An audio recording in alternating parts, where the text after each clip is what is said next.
बिस्मिल्लाहिर्रहमानिर्रहीम। बादशाह का दरबार लगा हुआ था और एक कैदी के खिलाफ गवाहियां दी जा रही थी। बादशाह ने सारी दलीलें सुनने के बाद यह फैसला किया कि इसकी गर्दन उतार दी जाए। फैसला सुनने के बाद कैदी हाथ बांध के खड़ा हो गया।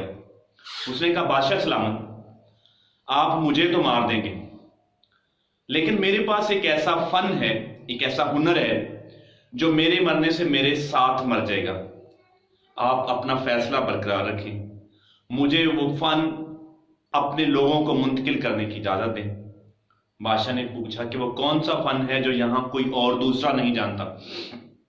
तो उस कैदी ने कहा, बादशाह सलामत, मैं घोड़ों को उड़ाना जानता हूं। बादशाह हैरान हो गया कि कोई आदमी घोड़ों को भी उड़ा सकता है। बादशाह ने अपने खास वजीर को बुलाया, उसे कहा कि जेल की शक्ल का बहुत बड़ा सबल तमीर करो, उसमें से 10 घोड़े ला के दो और वहां तारीख दर्ज करो। जब 2 साल पूरे हो जाएं, अगर घोड़े उड़ना सीख जाएं तो इसे आजाद कर देना, नहीं तो उसी अस्तबल में इसकी गर्दन उतार देना। जब वो कैदी फैसला सुनने के बाद जेल में गया तो साथी कैदियों ने कहा, क्या किया तुमने? तुम जानते हो घोड़े नहीं उड़ सकते।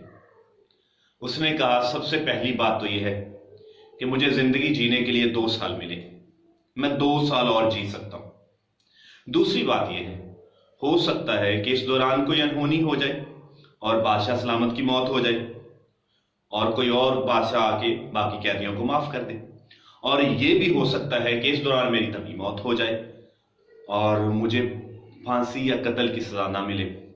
और सबसे आखिरी बात यह है कि हो सकता है कि ये घोड़े उड़ना ही सीख जाएं। इस बात से हमें यह सबक मिलता है कि जब भी आप कोई फैसला करना चाहें, कोई अलैदगी करना चाहें, आप किसी से बदला लेना चाहें, कोई खासकर बुरा फैसला करना चाहें, तो अपने आप को थोड़ा वक्त दें।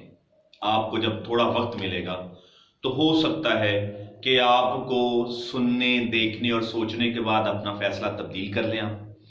अगर आपको वक्त नहीं देते, जितने भी कैदियों पर रिसर्च की गई उनके में से जो ज्यादा रिसर्च मर्डर के कैदियों पर थी वो यही थी कि इन्होंने 1 सेकंड भी सोचने के लिए जज्बात में बह गए और दूसरे का मर्डर कर दिया और खुद को सोचने का वक्त नहीं दिया और फिर सारी उम्र पछताते रहे। रिग्रेट से कहीं बेहतर है कि जब भी आप पे कोई आफत टूटे, अपने आप को कुछ वक्त दें पीछे करके कि आप सोच सकें। लेकिन हर अच्छे फैसले में जरूरी नहीं कि ये इंप्लीमेंटेशन हो गया, आप अपने आप को वक्त ही देते रहें। बुरे फैसले में खासकर आपको अपने आप को वक्त देना बड़ा जरूरी है। मुझे उम्मीद है कि मेरा ये मैसेज आपके काम आएगा। अच्छे कमेंट कीजिएगा और अपनी राय से मुझे बताइएगा। Thank you very much.